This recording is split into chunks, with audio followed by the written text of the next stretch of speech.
የቀራንዮ ዝምታ። ሰማይ ፊቱን አዙሯል። ፀሐይ ብርሃኗን እንደ ስጦታ ነጥቃ ዓለምን በጨለማ ብርድ ልብስ ጠቅልላታለች። ጊዜ የቆመ ይመስላል። በጎልጎታ ኮረብታ ላይ የሚሰማው የኃጥአኑ ጩኸት ሳይሆን የንጹሑ ደም መሬቱን ሲያርሰው የሚሰማ ድምፅ ነው።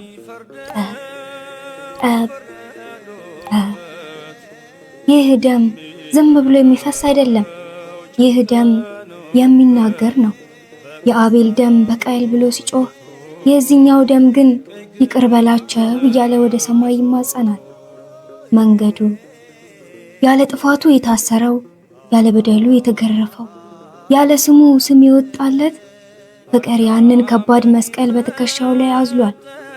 እያንዳንዱ እርምጃ የሰው ልጅ ውድቀት ያነሳል። እያንዳንዱ መውደቁ የእኛን ትዕቢት ይሰብራል። ሲገርፉት ለምን አላለም። ሲታፋበትም ክብር የለኝም ብሎ አልተቆጣም። ይልቁንም በግርፋቱ ቁስል ውስጥ የእኛን ፈውስ እየሳለ በተፉበት ፊት ላይ የእኛን ንጹሕ መልክ እያሳየ ወደ ሞቱ ወደ ሕይወታችን ተጓዘ።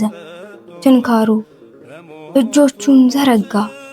ዓለምን ለማቀፍ የለመዱት ሕፃናትን የባረኩት ዕውሮቹን ያበሩ እጆቹ አሁን በመዶሻና በችንካር መካከል ናቸው። የመዶሻው ድምፅ በቆላው ውስጥ ሲስተጋባ የመላእክት ሰራዊት በድንጋጤ ፊታቸውን ሸፈኑ። እንዴት ሰማይን በከዋክብት የሸለመ እጅ በብረት ይበሳል?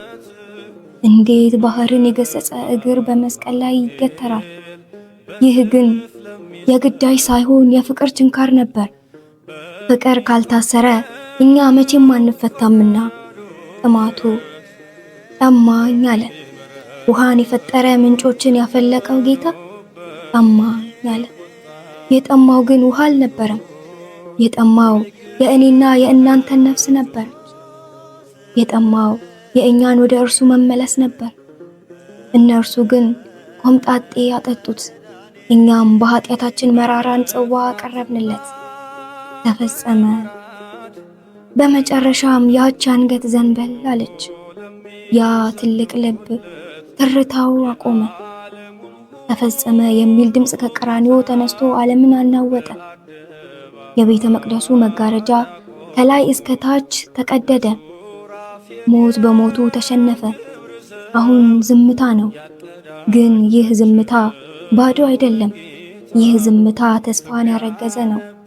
በዚያ መስቀል ላይ የሞተው የሰው ልጅ ኃጢአት እንጂ የእግዚአብሔር ፍቅር አይደለም።